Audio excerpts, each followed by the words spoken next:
In today's episode, we're going to talk about work-life balance. So this is a topic that we hear about a lot nowadays because nowadays people like to talk about the benefits of making sure your schedule is not too crazy and that you're not too stressed and that you can actually have a personal life outside of work. That's something that we hear a lot about today. And I'm not actually going to talk so much about the hours that you work and how to organize your day to have more of a balance. I'm not going to talk about the normal talking points that people usually bring up. I kind of want to talk a little more about the philosophies and attitudes that people have regarding work. I'm going to talk about two extreme ends of the spectrum. This just means two viewpoints or attitudes that are on the opposite sides of this debate, so to say. And then I'll talk about what I think we should all aim for, which is a balance in between these two extremes. So I think this will be a really interesting episode. I'm just going to talk about my opinions, so it's okay if you disagree with me. Don't get mad at me. I'm just going to talk about what I think would be good for most people. All right, let's get started. Are your ears ready? You know what time it is. It's listening time. Okay, let's talk about work-life balance, and in particular, let's talk about the two extreme ends of the spectrum, and then the middle, the balance that I think we should all aim for. So let's start with the extreme of the workaholic. If you've never heard this word before, what this refers to is someone who is addicted to work. This is what they think about day and night, and this person eats, drinks, and lives work. That's a workaholic. So workaholics usually feel like their meaning and their purpose comes from their job. Their value, their purpose, all of that is defined by their career. Of course, I'm generalizing here. There are some workaholics that don't feel like this, but I'm trying to describe the people that are on the very extreme end here. So those people feel satisfaction and they derive meaning almost purely through their career. In English, when we say that you derive something from somewhere else, what we're saying is that you get this thing from that source. So if you derive meaning from work, that means that you get meaning from that source, from your work. So workaholics that are on the extreme end often derive their meaning and their purpose from their career. This is how they feel satisfied in life. If, for example, they didn't have their career, then it would be very hard for them to feel happy or feel good throughout their day. So again, I'm describing people that are more on the extreme end here. Not everyone is like this. And another thing that characterizes workaholics is that their day is very, very busy and there are many work hours throughout their day. Sometimes people have this same schedule but they're not a workaholic, right? Some people have a very hard work schedule, but that doesn't necessarily mean that they're addicted to their career. But some workaholics choose this. This is what they feel good doing, actually. And so their schedule probably looks a lot different from someone else's schedule, someone who's not a workaholic. And workaholics often brag about being busy. The verb brag means that you talk about something to impress other people and to make them admire that thing that you're talking about. So workaholics sometimes brag about how busy they are, and they talk about their busy schedule with pride.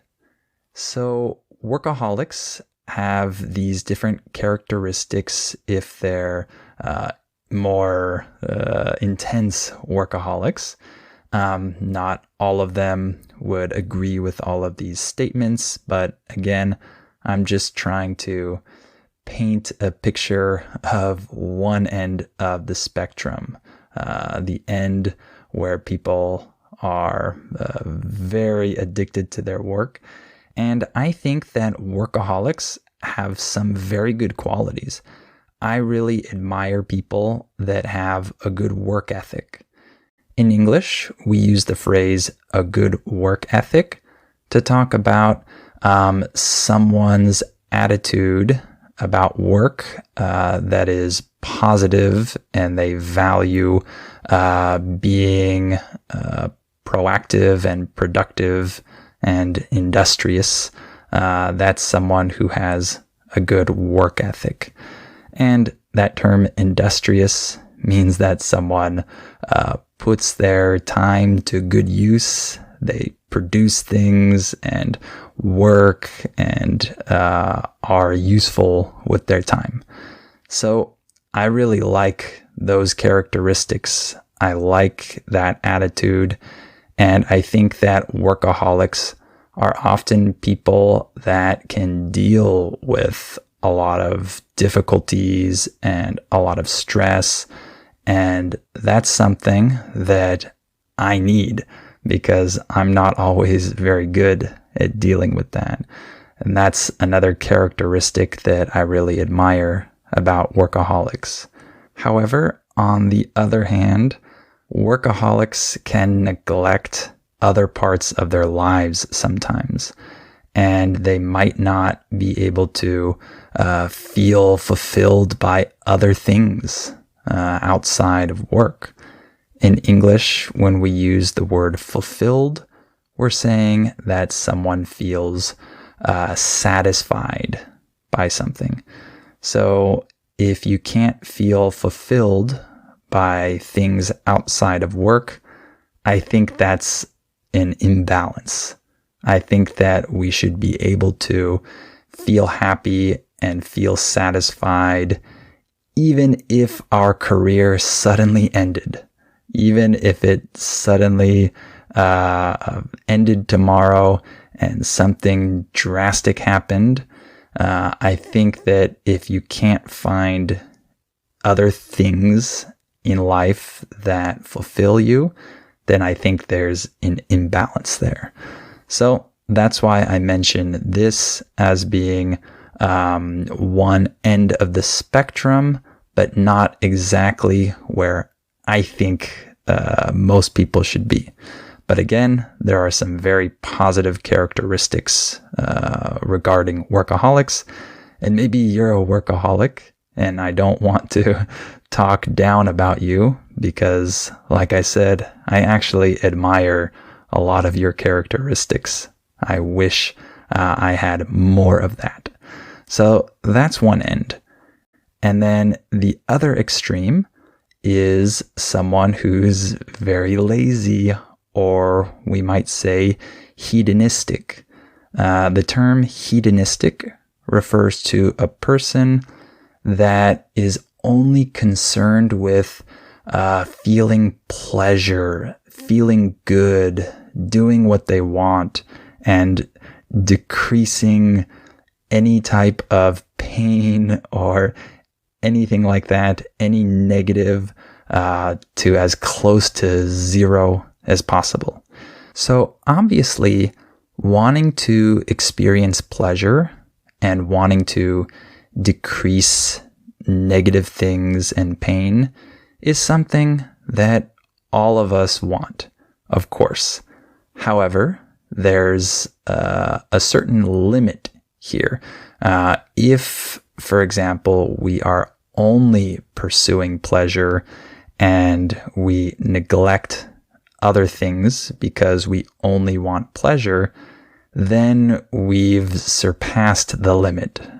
In English, when we say that you surpass something, we're saying that you go past it, you go over it.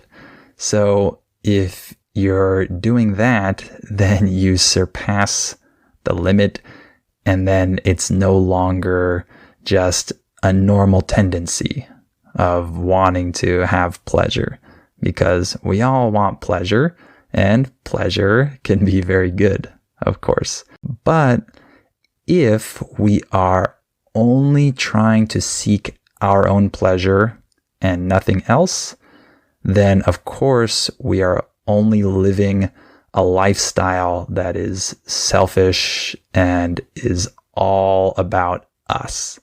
And I don't think that's ideal, right? I don't think we should only seek meaning and satisfaction just through having fun and getting what we want and feeling pleasure, feeling everything we want to feel, at the expense of everything else.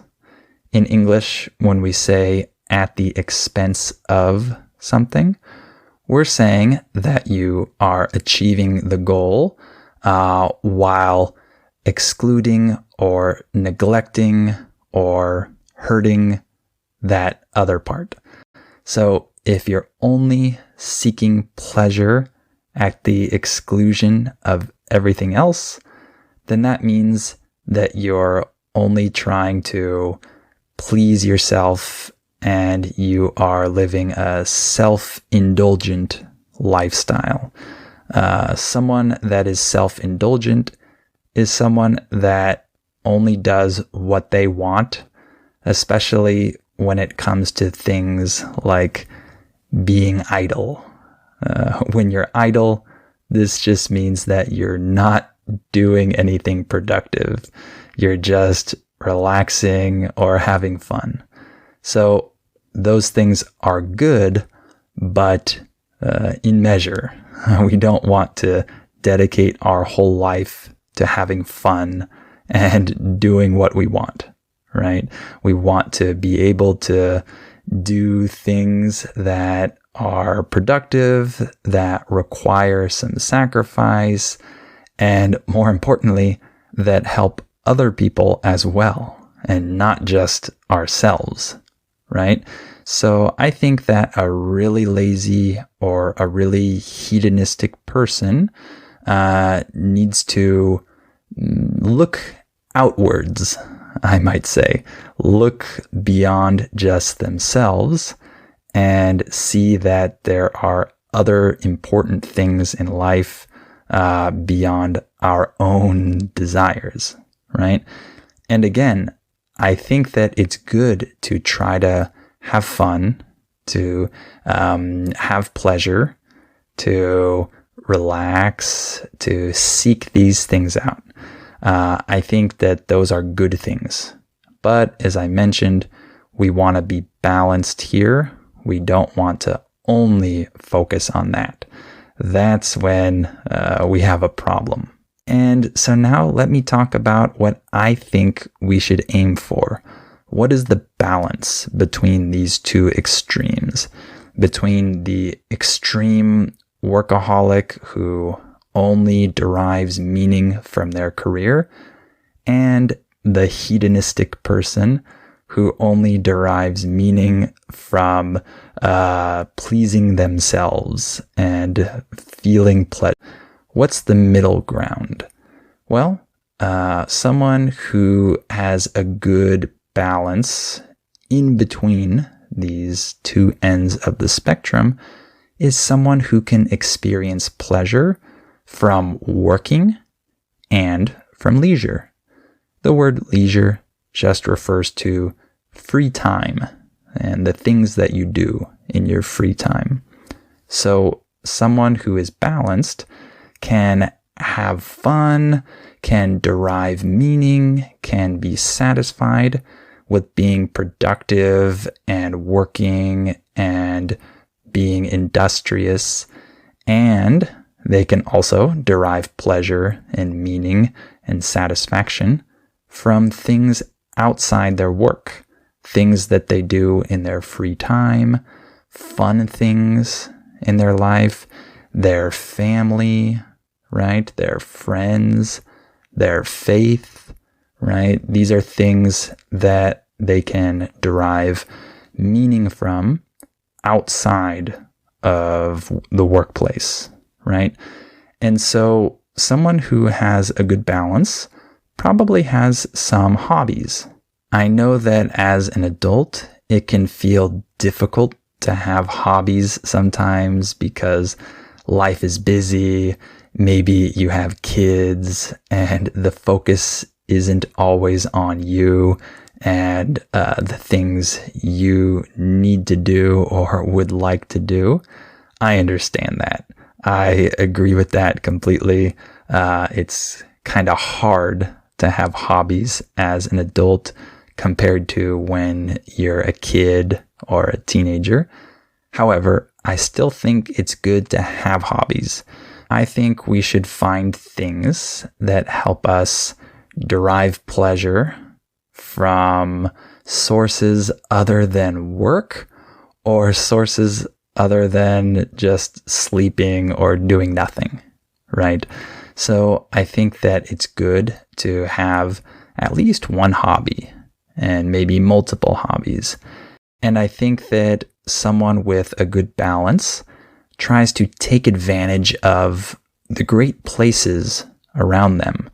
The world is beautiful, and most of us, even if we don't live in the most beautiful place in the world, we can probably find some pretty cool spots to visit around where we live, and we can enjoy the sunshine if it's a sunny day. We can enjoy the little things that are nice and pleasant about the day.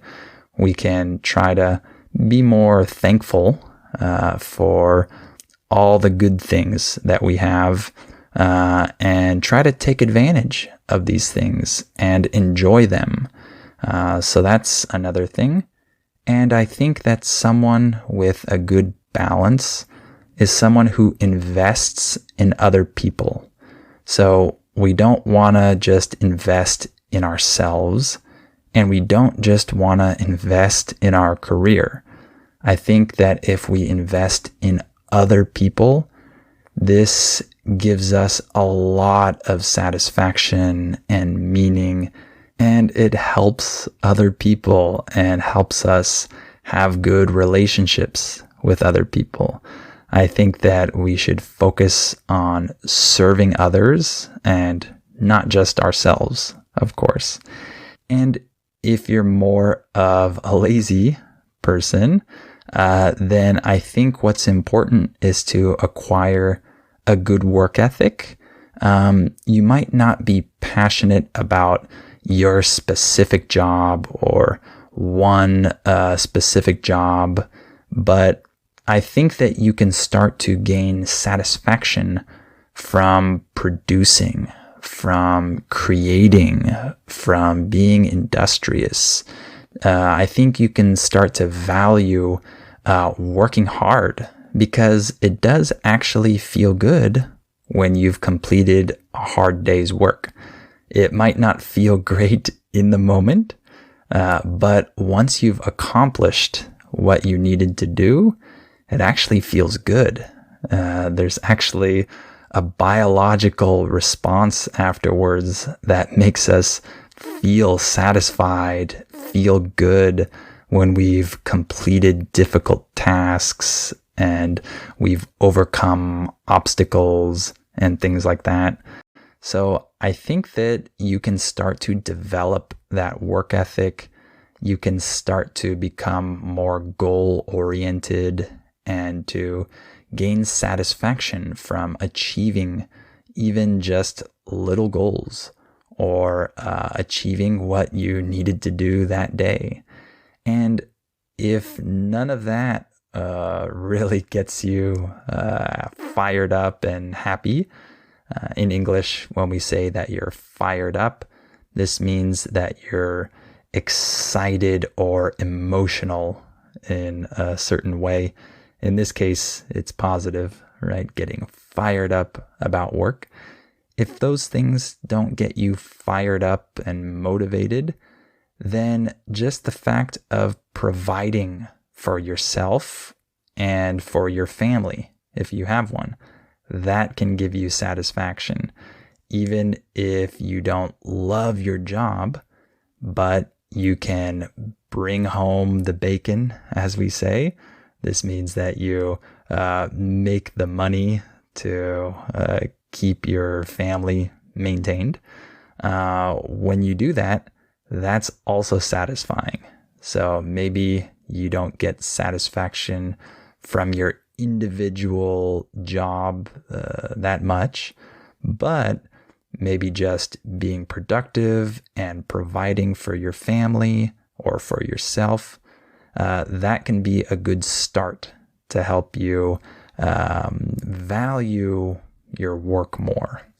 And so I think that we need more hardworking people that also love life outside of work. I think that's the summary of my viewpoints regarding this. You might disagree with me, and that's okay. I understand. But I just wanted to give some opinions regarding this. All right, we'll stop there for today.